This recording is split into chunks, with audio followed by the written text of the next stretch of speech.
Hello, good morning, नमस्कार। एक बार फिर से आप सबका स्वागत है 7 मिनट ट्रिक पे, जहाँ पे हम लोग हर एक दिन एक नई ट्रिक सीखते हैं। तो यहाँ पे आप लोगों से शुरुआत करने जा रहे हैं इस वाली सेशन की।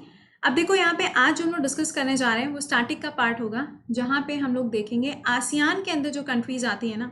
आसियान का जब भी नाम आता है तो आधी से ज़्यादा तो ऐसी चीज़ें होती हैं जो हमें याद ही नहीं होती। तो यहाँ पे हम लोग सीखेंगे आसियान में जो कंट्रीज आती हैं उसको हम लोग कितनी आसानी से सबसे शॉर्टेस्ट वे में कैसे लर्न कर सकते हैं, वो यहाँ पे सेशन में हम लोग सीखने वाले हैं। ठीक है, तो चलिए यहाँ पे सेशन को शुरू करते हैं। सबसे पहला काम, एक बार से लिंक को कॉपी करके अपने फ्रेंड्स के साथ शेयर जरूर कर दीजिएगा। अब देखिए यहाँ पे जब मैंने बोला आसियान, तो आसियान एक ऐसा ग्रुप है जिसके बारे में जब भी हम पढ़ेंगे तो हमारे दिमाग में सबसे पहले साउथ एशियन नेशंस आना चाहिए। तो अब जब हम साउथ एशियन नेशंस बोलते हैं तो इसका फुल फॉर्म भी पता होना चाहिए कि आसियान का फुल फॉर्म क्या है।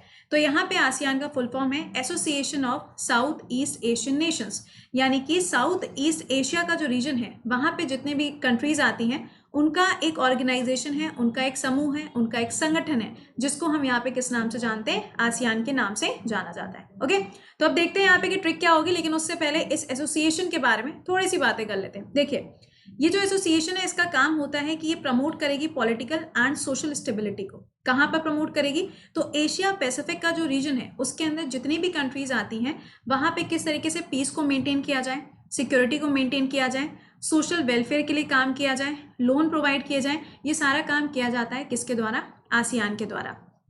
आसियान में अगर हम देखें तो इसके साथ में एक और बैंक का भी नाम हमें सुनने को आता है, that is ADB bank, Asian development bank. अगर आप देखो तो मैक्सिमम यहाँ पे जो फंडिंग है आसियान के देशों को वो कौन करता है?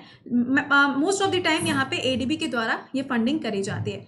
अब एडीबी कब बना था तो ये भी जान लेते हैं। यहीं पे हम लोग 1966 में एडीबी की फॉर्मेशन हुई थी और इसका हेडक्वार्टर कहाँ पर है? ये आपको मिलेगा मनीला, यानी कि फिलीपींस की कैपिटल में। ओके, ठीक है, ये पॉइंट समझ आया।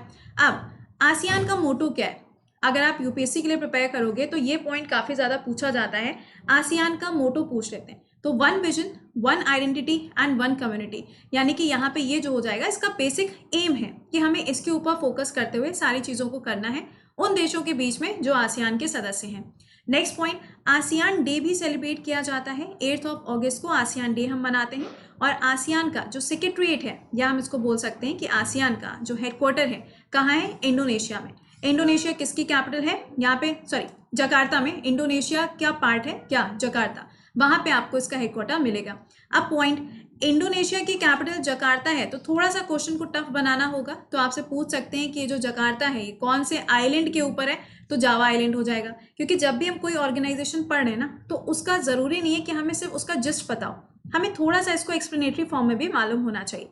अब यहाँ पे पॉइंट आता है, आसियान को बनाया कब गया था? तो आसियान की फॉर्मेशन हुई थी 1967 में और इसको एक और नाम से जाना जाता है। वो नाम क्या है? Bangkok declaration.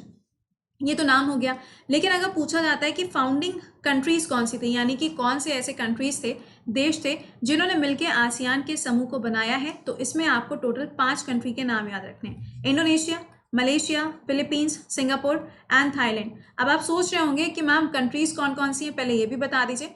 तो एक बार से हम लोग देख लेते हैं इसमें टोटल कितनी कंट्रीज आती।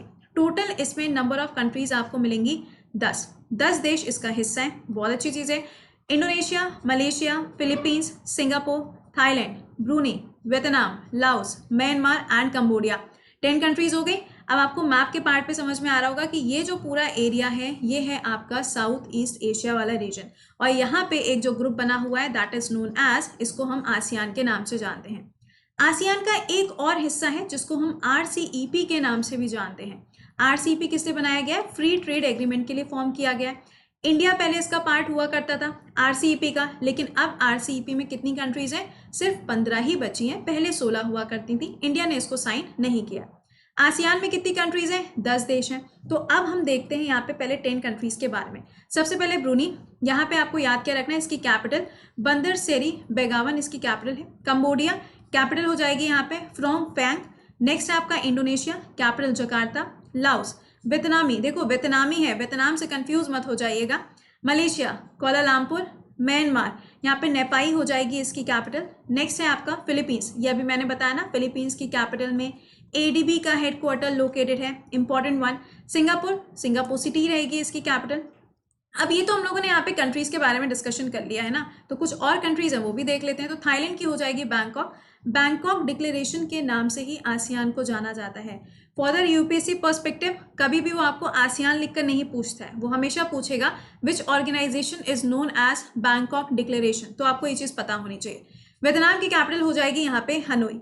अब देखो यहाँ पे आसियान का जो 2019 में सम्मेलन हुआ था वो ऑर्गेनाइज किया गया था बैंकॉक यानी कि थाईलैंड के अंदर, और जो 36 वाला समिट है ये ऑर्गेनाइज किया जाएगा वियतनाम के अंदर। अभी ये एक्सपेक्टेड है यहीं पर ऑर्गेनाइज होना है, अगर कुछ चेंजेस होंगे तो डेफिनेटली हम लोग उसको डिस्कस करेंगे, बट फिलहाल ये नेक्स्ट वाला 36 एडिशन कहाँ पर होगा, वियतनाम के अंदर इसको ऑर्गेनाइज किया जाएगा।